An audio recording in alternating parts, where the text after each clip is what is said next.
I'm James Jeeves, Kung Fu Habit number 2. So, I'm making this tutorial about how before you learn weapons, you must learn to be the weapon. Your body is the ultimate weapon. I'm also making this because there was a woman on Instagram that I followed and she was asked questions. She wasn't asking the questions, she was asked the questions by her followers on how to do a side kick or what's her favorite kick, etc., etc. So, I had typed in, there are many different side kicks. For every style, the side kick is the same but different. And for every different side kick, it also depends on your body mechanics. So let's get that straight first. Now, my body is a little jacked up from having a hip replacement and needing another. So this is my strong leg, or at least it was my support leg before the hip replacement. Now it's weak as hell. So I no longer have elegant form. So when you see my videos and I look sloppy, it's not faking, I look sloppy. I'm also out of shape, excessively out of shape. So you have your types of side kicks. We're going to go through the ones I was taught. There are more than the 3 or 4 I'm going to show you, but the ones I was taught are the only ones I can show you. Just so that you don't think I'm like being a McDojo teacher or a Kung Fu hustler. Alright? So when I was in Taekwondo, I was never taught a different side kick until I got into Taekwondo. The side kicks I learned before Taekwondo was a stepping side and then just a side.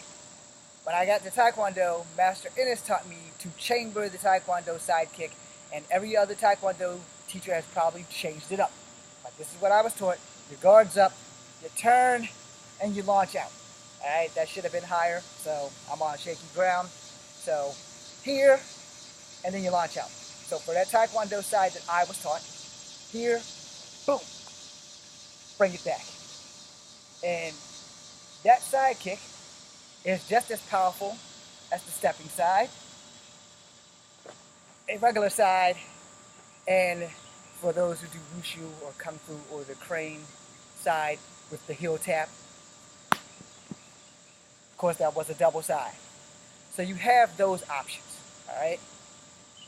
And when you're doing side kicks, nowadays, everybody started doing this because of the great Cynthia Rothrock and the great Cynthia Khan and the great Sin, some damn body I can't pronounce. And then there's Michelle Yeoh. So everybody's out to holding their shit. In combat, believe me when I tell you, you're never going to get the chance to do that Van Damme shit. You're not going to be out there, boom, and that leg's going to stay there after you kick somebody. Because if they get back up, you need to be ready. Which means, boom, back into your fighting stance. Alright? Now, everything you do on your right, you better be able to do on your left. It doesn't have to be 50%, but 15% is better than no percent. So, chambered side kick, boom, boom. Stepping side kick. Stepping side kick with the heel tap. Boom, boom. Double side. Okay? Like I said, my body is in bad shape. Hip replacements will do that. Not training in 4 years will do that. Now, in a real fight, I don't have time to worry about what it looks like. I'm going to have to get this shit done. So, when you're mounting your side kicks, you need to understand your leg is only so long. Everything else is on your opponent. If they get through your defenses, your side kick has failed. But if they get close enough for your side kick to connect, you want to connect somewhere that you are going to do maximum damage with minimum effort. So your target zone is here. Now if you sharp and you catch them here, fight's pretty much over both ways. If you catch them in the throat, damn sure done. But if you catch them here, it's done. You're going to knock the wind out of their body. So from there, and you kick out, you grab them. Knee, elbow. Now people are like, this is bullshit. Okay, get into a fight. Then see if it's bullshit, because you're not going to know what you're going to do until the fight happens. This is just training montages of what you should, could, or might not be able to do or able to do. So, if you side kick them and they stop right here, they're like right there, because you just side kick them. Chambered it back, you got the knee. Boom! That knee's the closest knee, that'd be Kung Fu. you want to add power, you use this knee, which would be karate or Muay Thai. Okay? Now, if they've already doubled over and you don't want to use the knee, then you just knuckle punch their ass and they're going to go down. They're already hurt because you've already knocked the wind out of them. Boom! If they're not on drugs, they're not going to have a speedy fucking recovery. So, not that you should be as brutal as I'm about to discuss. You've sidekicked them and you've kneed them and then you just drag them to the ground. Put your knee in the back of their neck, they're not going anywhere. And you don't want to kill them, but you want to keep them from killing you. So if you put your knee in the back of their neck, they're pretty much done. No. Now, let's go to other kicks that you can use in a fight. Fights are very situational. Some people will charge at you in a fight. Most people, if they got common damn sets, they're going to outbox you. They're going to try to outbox you. Jab, jab, jab, hook, jab, uppercut, jab, cross. They're going to try to make you fight their fight. Rule number one, when you are engaging in the enemy's territory, you change their fight to your fight. You never, ever fight your enemy's fight. You make them fight your fight. Because that way you have control of the tempo. If you go in half-cocked, you're going to go to sleep. Simple as that. You're going to sleep. You may make a small mistake, and it may be as minute as you swung too low and walked into a fist. Or they ducked it and they hit you while you were swinging. And then they hit you here and they followed up with the same hand. Just boom, boom. This does happen. You have to consider the possibility that you're going to get hit in a fight. Now, if someone's running at you and y'all aren't doing this, front kick,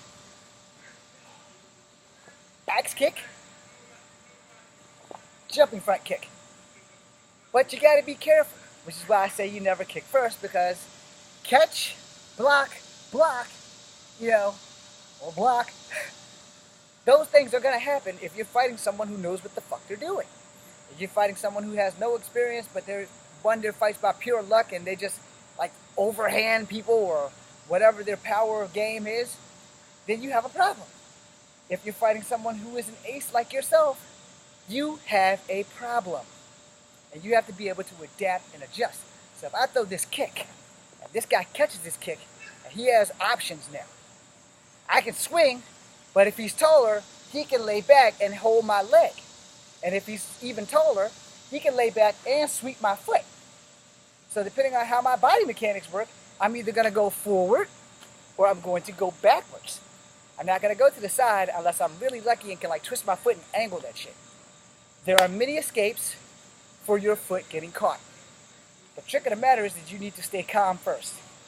Because if you go to some of my clips here, when I put up my my 360 versus my 180, in my 20s and 30s, I could do that shit. In my 40s, I don't recommend it, but I know I can do it if I have to. So if I wanted to bait the guy, and I throw a front kick and he catches it, and I decide 180, so I'm coming around, okay? He's either gonna duck it and block it, so if that's the case, when I get back here, I throw right back, because he won't think that I would do something like that, or I come all the way around and kick again, all right? Now, the other side of that is, for the 360, I catch my foot, and then I go, boom! I done it in a film. I know I can still do it in real life, but my legs are like totally trash. So, I don't really recommend doing those, unless those are your only options. A lot of times in a fight when somebody catches your foot, they pretty much think they've won anyway. So they don't expect you to do anything crazy. And sometimes crazy wins fights. Now back to the matter at hand. You're fighting, they're running at you, front kick. You're fighting, they're running at you, round kick. You're fighting, they're running at you, side kick. Stepping side specifically. Now, with what I just did. Not saying that you should use that. Because a regular side kick, boom, that'll do. But that's for when they're running at you. If you're already in close quarters, it's going to be kind of hard to get off a freaking kick. So you better have your hand game straight. So jab, jab, boom. That's 3 jabs right there. Your target is the throat. From how I teach. Sternum or throat. Because jabbing people in the face is far and few between of you getting a successful knockout. You might break their face if you're lucky, but there's a chance that they're going to cover up. Most fighters know how to cover up. So they're covering up and you're throwing jabs and they're not returning. They're waiting to get close enough to you to make that move. So you need to be ready for that, which means you're going to cover up. And if you don't cover up, well, you're going to sleep. Now here's the thing about fighting. Fighting works on the principle of two entities having contact on certain body parts that are going to function while getting hit or shut down. So if you're getting hit in the face and you go to sleep because your jaw is made out of glass, you're going to sleep. It's just that simple. Now there have been people who have been able to successfully wake up before they hit the ground and win a fight. That has not happened to me. I have never been knocked out in a real fight. I've only been knocked out trying to play football and trying to fly when I was like 5. But that's because I had some concussions. I think I got another concussion. I've had at least 3 concussions. So yeah, you have to understand how these things work. Your body mechanics work on a certain level. I just watched a girl break another girl's arm on Instagram because of all the people who are laughing at me about breaking the elbow. It's a horrible looking thing. But when I tell people what you can use in a fight, I suggest always you break the elbow. And people were like, why you break the elbow? I said, because it's a whole lot easier for me to win a fight against a guy with 1 arm than with a guy against 2. And now that I'm underestimating, because we all know that one of the UFC dudes got his arm broken, still came back and won the fucking fight. I can't remember who it is, but he's gone down in UFC history for that. But the problem is, you know, when you are in a fight out here versus in a controlled environment and the cage where you're still brutal and you still will leak, out here no one gives a damn. You know? So you better have your A game. But you don't go into a fight with the plan of, I'm going to beat this bastard's ass, I'm going to hit him with a left, I'm going to hit him with a right, I'm going to knee him in the face. You can have that all you want until you get hit in the mouth. Then you realize that having that plan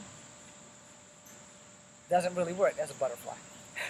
So your plan when you get into a fight is 2 things. I need to survive, and I will do it by any means necessary.